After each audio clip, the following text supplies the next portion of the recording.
ஃப்ரெண்ட்வுட்ஸ் மக்களுக்கு வணக்கம். இன்னைக்கு நம்மளோட ஷோல எதை பத்தி பேச போறோம் அப்படின்னா, எப்பவுமே நாம நிறைய சினிமா செய்திகளை பத்தி தான் பேசுவோம். சினிமா நடிகர், நடிகைகளை பத்தி பேசுவோம். நிறைய டாப் 10 வீடியோஸ் பத்தி பேசியிருப்போம்.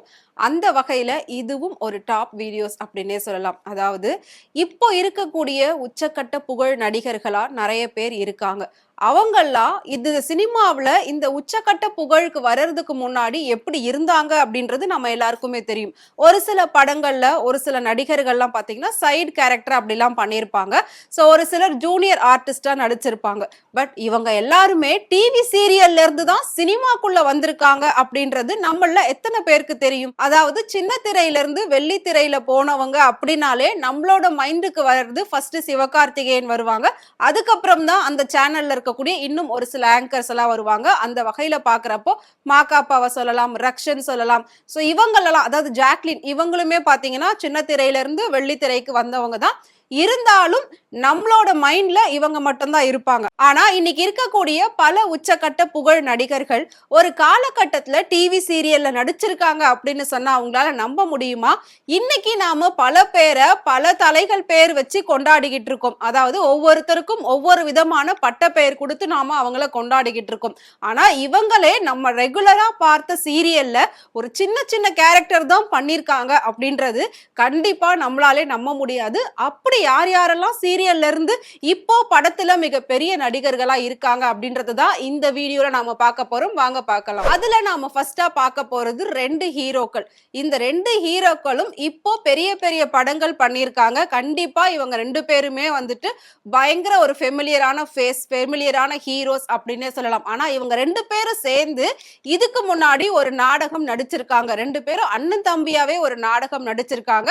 அவங்க வேற யாரும் இல்ல, எஸ், மக்கள் செல்வன் விஜய் சேதுபதி தான். சோ விஜய் சேதுபதி சினிமா ஃபீல்டுக்குள்ள வந்து 10 வருஷங்கள் ஆச்சு. ஆனா பீஸா படத்துக்கு அப்புறமா தான் அவரை நமக்கு தெரியும். அதுக்கு முன்னாடியே 10 வருஷமா இந்த ஃபீல்டுக்குள்ள தான் அவர் வந்து இருக்காரு அப்படின்றது எத்தனை பேருக்கு தெரியும் அப்படின்னு தெரியாது.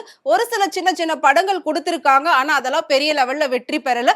பீஸாக்கு அப்புறம் தான் அவர் வந்துட்டு ஒரு பெரிய ஒரு ஹீரோவாவே அறிமுகம் ஆனாரு. ஆனா அந்த ஒரு 10 வருஷத்துக்கு முன்னாடியும் அவர் ஒரு சில சீரியல்கள்ல நடிச்சிருக்காரு. நடிகை சீதா இருக்காங்கல்ல, அவங்க வந்துட்டு பெண் அப்படிங்கிற ஒரு சீரியல் பண்ணியிருந்தாங்க. அதுல அம்மா கேரக்டர் பண்ணியிருந்தாங்க. அவங்களுக்கு பிள்ளைகளா தான் வருவாங்க விஜய் சேதுபதியும் அட்டகத்தி தினேஷ் அவர்களும். சோ அட்டகத்தி தினேஷையும் இன்னைக்கு தெரியாதவங்க யாருமே இல்ல. பெரிய லெவல்ல அவர் நிறைய படங்கள் பண்ணியிருக்காரு. சோ ஒரு பெரிய பேர் வாங்கிட்டாரு ஹீரோ அப்படின்னு சொல்லலாம். சோ அதனால இவங்க 2 பேரும் சேர்ந்து பாத்தீங்கன்னா சீதாவுடைய மூத்த மகனா விஜய் சேதுபதியும் இளைய மகனா அட்டகத்தி தினேஷும் நடிச்சிருப்பாங்க. சோ இவங்க அந்த சீரியல்லாம் முடிச்சு அதுக்கப்புறம் படத்துல சின்ன சின்ன ரோல் எல்லாம் பண்ணி அதுக்கப்புறம் ஜூனியர் ஆர்டிஸ்டாலாம் பண்ணி அதுக்கப்புறம் பெரிய ஸ்ட்ரகிள் ஆகிதான் இவங்கெல்லாம் இன்னைக்கு ஒரு ஹீரோவா வளர்ந்து நிக்கிறாங்க. இதே தினேஷ் பாத்தீங்கன்னா 2007ல காதலிக்க நேரமில்லை அப்படிங்கிற ஒரு சீரியல் பயங்கர ட்ரெண்ட் ஆச்சு. 90s கிட்ஸை கேட்டீங்க அப்படின்னா ஃபேவரட் சீரியல் அப்படின்னா ஃபர்ஸ்ட் பிளேஸ்ல இருக்கக்கூடியது காதலிக்க நேரமில்லை. சீரியல் நல்லா இருக்கோ இல்லையோ அந்த சீரியலோட பாட்டு இன்னைக்கு வரைக்கும் நிறைய பேரோட போன்ல ரிங்டோனா இருந்திருக்கு. என்னை தேடி காதல் என்ற வார்த்தை அனுப்பு அப்படிங்கிற ஒரு சாங் பிடிக்காதவங்க யாருமே இருக்க முடியாது. என்னை தேடி காதல் என்ற வார்த்தை அனுப்பு, உன்னை தேடி வாழ்வின் மொத்த அர்த்தம் தருவேன். சோ இந்த சீரியல்லையும் பாத்தீங்கன்னா அட்டகத்தி தினேஷ் அவர்கள் ஒரு ஃப்ரெண்ட் ரோல் பண்ணியிருப்பாங்க. சோ இந்த சீரியலோட சாங் மிகப்பெரிய வெற்றி அடைகிறதுக்கான காரணம் இதோட மியூசிக் டைரக்டர் விஜய் ஆண்டனி அப்படின்றதே இன்னைக்கு நிறைய பேருக்கு தெரியாது. பட் இது மூலமா தெரிஞ்சுக்கோங்க. சோ அடுத்ததான் நாம பார்க்க போறது சூரி. ஒரு காமெடி ஆக்டரா அறிமுகமாகி இன்னைக்கு ஹீரோவா வளர்ந்து நிக்கிறாரு. இன்னைக்கு பெரிய பெரிய நடிகர்களோட படங்களோட சேர்ந்து அவரோட படமும் போட்டி போட்டு ரிலீஸ் ஆகுது அப்படின்னு சொல்லலாம். சோ அந்த அளவுக்கு தன்னோட கடின உழைப்பாலையும் முயற்சியாலையும் முன்னுக்கு வந்த ஒரு நடிகர் வந்து சூரி. இதுக்கு முன்னாடி அவர் வந்து ஒரு பெயிண்டரா ஒர்க் பண்ணிட்டு இருந்தாரு அப்படின்னு சொல்லி ஒரு இன்டர்வியூல சொல்லியிருந்தாரு, ஒரு ஸ்டேஜ்ல சொல்லியிருந்தாரு. சோ எனக்கு போதுமான அளவுக்கு நான் சம்பாதிச்சுட்டேன், இதுக்கப்புறம் வர்றது எல்லாமே இல்லாதவங்களுக்கு எல்லாம் நான் உதவி பண்ணுவேன் அப்படின்லாம் அவர் வந்து ரொம்ப பெருந்தன்மையா பேசி இருந்தாரு. இன்னைக்கு வந்து கோடிகள்ல அவரும் சம்பளம் வாங்கிட்டு இருக்காரு. பட் இதே சூரி பாத்தீங்கன்னா 2009ல திருமதி செல்வம் அப்படிங்கிற ஒரு சீரியல் போச்சு. அது பயங்கர ஒரு ஃபேவரட்டான சீரியல் எல்லா ஹவுஸ் ஒய்ஃப்க்கும் அப்படின்னு சொல்லலாம். ஏன்னா அவ்வளோ ஒரு சூப்பரா இருக்கும் அந்த சீரியல். இன்னைக்கு வரைக்கும் திரும்பவும் அதை போட்டாலும் பாக்குறதுக்கு எக்கச்சக்கமான மக்கள் காத்துக்கிட்டே இருக்காங்க. சோ அந்த சீரியல் மாபெரும் வெற்றியும் அடைஞ்சது. சோ அந்த சீரியல்ல சஞ்சீவ் வந்து ஹீரோவா பண்ணியிருப்பாரு. ஹீரோ வந்து மெக்கானிக் ஷெட் வச்சிருப்பாரு. சோ அந்த ஹீரோக்கு அசிஸ்டன்ட் அசிஸ்டண்டா மெக்கானிக் ஷெட்ல வேலை பார்க்கக்கூடிய ஒரு ஒர்க்கரா தான் சூரி வந்து அறிமுகமாயிருப்பாரு. ஆனா அதுக்கு முன்னாடி 1998ல மறுமலர்ச்சின்ற ஒரு படம் வந்தது. மம்முட்டி, தேவயானி பண்ணியிருப்பாங்க. அந்த படத்துல ஜூனியர் ஆர்டிஸ்டா சூரி நடிச்சிருக்காரு. 2009க்கு அப்புறமா வெளிவந்த படம் வெண்ணிலா கபடி குழு. சோ அந்த படத்துல அந்த பரோட்டா சீன் தான் அவருடைய மிகப்பெரிய ஒரு டர்னிங் பாயிண்ட் அமைஞ்சது. சோ அதுல இருந்து தான் அவர் பெரிய ஒரு காமெடி ஆக்டரா உருவெடுத்திருப்பாரு. சோ காமெடி ஆக்டரை தாண்டி இன்னைக்கு ஹீரோ சூர்யா நம்ம எல்லாருமே அவரை பார்த்துக்கிட்டு இருக்கோம், கொண்டாடிக்கிட்டு இருக்கோம். ஒரு பெரிய பேரு புகழுக்கு நடுவுல அவர் இருக்காரு அப்படின்னே சொல்லலாம். சோ இன்னைக்கு அதே காமெடி ஆக்டர்ஸ் நிறைய பேர் ஹீரோவாயிட்டாங்க. அந்த வகையில ஃபர்ஸ்டா காமெடி ஆக்டர்ல இருந்து ஹீரோவானது அப்படின்னா நம்ம சந்தானம் தான். சந்தானம நம்ம எல்லாருக்குமே தெரியும். அவர் வந்து சிம்புவோட ஒரு சில படங்கள்ல ஃப்ரெண்டா அறிமுகமானாரு. ஆனாலும் அதுக்கு முன்னாடி பல படங்கள்ல ஜூனியர் ஆர்டிஸ்டாவும் நடிச்சிருக்காரு. ஆனா இவரும் சீரியல்ல இருந்து தான் வந்திருக்காரு அப்படின்றது எத்தனை பேருக்கு தெரியும்னு தெரியாது. சீரியல் அப்படின்னா உங்க எல்லாருக்குமே நல்லாவே தெரியும். லொல்லு சபா அப்படிங்கிற ஒரு காமெடி ஷோல இருந்து தானே வந்தாரு அப்படின்னு கேட்பீங்க. கிடையவே கிடையாது. அது வந்து ஒரு காமெடி ஷோ தான். சோ அதுல இருந்து அவர் வந்தது படங்களுக்கு. பட் அதுக்கு முன்னாடியே அவர் சீரியல் பண்ணிருக்காரு. அதுவும் ரொம்ப பிரபலமான ஒரு சீரியல் தான்.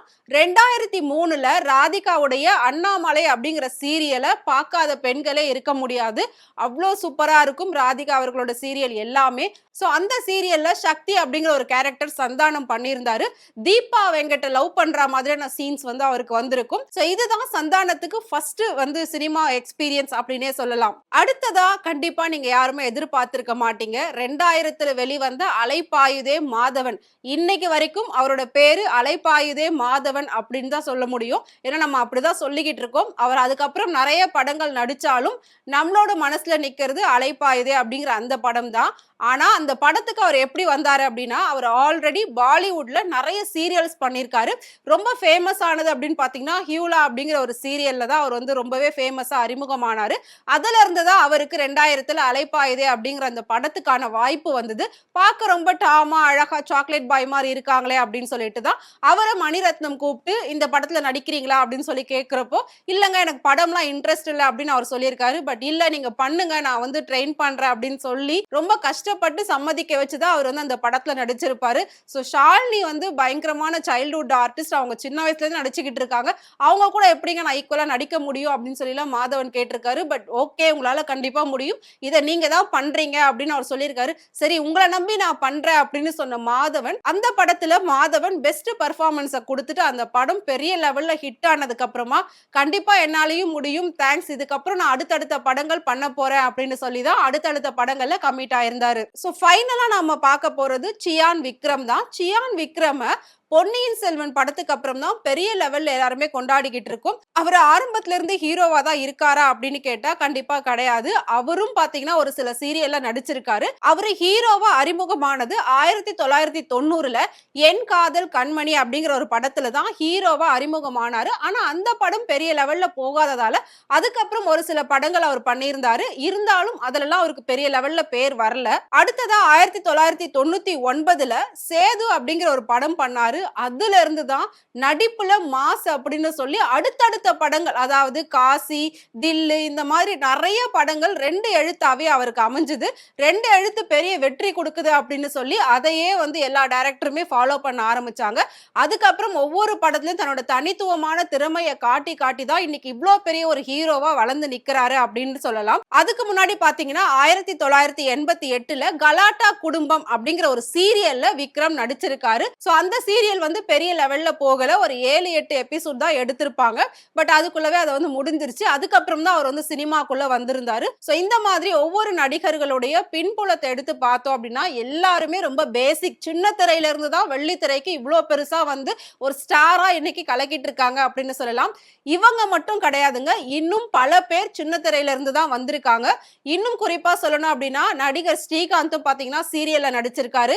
மரபுகள் அப்படின்ற மாதிரி ஒரு சீரியல்ல நடிச்சிருப்பாரு. இதை விட தாண்டி சமுத்திரக்கனி ஒரு டைரக்டரா இன்னைக்கு நாம எல்லாருக்குமே தெரியும். அப்பா படத்துல தான் இன்னும் அவர் பெரிய லெவல்ல பேர் வாங்கி இருந்தாரு.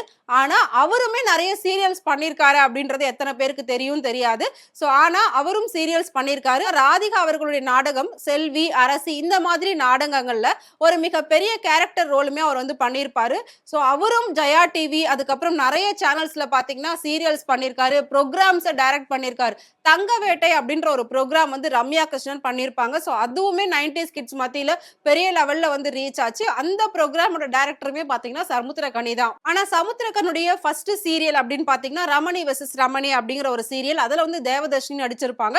இவங்க மர்ம தேசத்திலும் சேர்ந்து நடிச்சிருப்பாங்க 2 பேருமே. இந்த மாதிரி நமக்கே தெரியாம இவங்க எல்லாரையும் நாம வந்து சின்ன திரையில ஒரு காலகட்டத்தில பார்த்து கொண்டாடி இருக்கோம். ஸோ ஆண்கள் மட்டும் தான் சின்ன திரையில இருந்து வெள்ளித்திரைக்கு வந்திருக்காங்களா அப்படின்னு கேட்டா கிடையவே கிடையாது.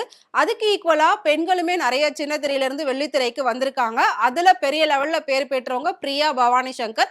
இவங்க ஸ்டார்ட்டிங்ல ஒரு பேசிக் நியூஸ் ரீடரா இருந்து அதுக்கப்புறம் சீரியல் பண்ணியிருந்தாங்க. கல்யாணம் முதல் காதல் வரை அப்படிங்கிற சீரியல் பண்ணியிருந்தாங்க. அதுல இருந்து தான் அவங்களுக்கு அடுத்தடுத்த வாய்ப்புகள் வந்து படத்துல இன்னைக்கு பெரிய ஹீரோயினா இருக்காங்க.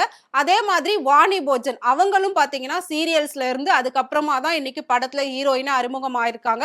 ஸோ இந்த மாதிரி எல்லாருமே பிளாட்ஃபார்ம் பேசிக் அப்படின்னு பாத்தீங்கன்னா சின்ன திரையா தான் இருந்திருக்கு. ஸோ சின்ன திரை எந்த ஒரு விதத்திலயுமே குறைஞ்சது இல்ல வெள்ளித்திரைக்கு அப்படின்னே சொல்லலாம். அதுல பார்த்தவங்கள தான் இன்னைக்கு நாம பெரிய ஸ்கிரீன்ல பெரிய பெரிய ஹீரோக்கள், ஹீரோயின் அப்படின்னு சொல்லி கொண்டாடிக்கிட்டு இருக்கோம். ஸோ சின்ன திரையை யாருமே அவ்வளோ சீக்கிரம் குறைச்சு எடை போட முடியாது. ஸோ இவங்கள்ல உங்களுக்கு யாரை ரொம்ப பிடிக்கும் அப்படின்றத மறக்காம கமெண்ட் பாக்ஸ்ல கமெண்ட் பண்ணுங்க. இதே மாதிரி சினிமாவை பத்தியும் சினிமா நடிகர் நடிகைகளை பத்தியும் நிறைய இன்ட்ரெஸ்டிங்கான சுவாரஸ்யமான விஷயங்கள் டே பை டே அப்டேட்ஸ் தெரிஞ்சுக்கணும் அப்படின்னு நினைச்சீங்கன்னா மறக்காம ஃப்ரெண்ட் சேனலை ஃபாலோ பண்ணிக்கோங்க.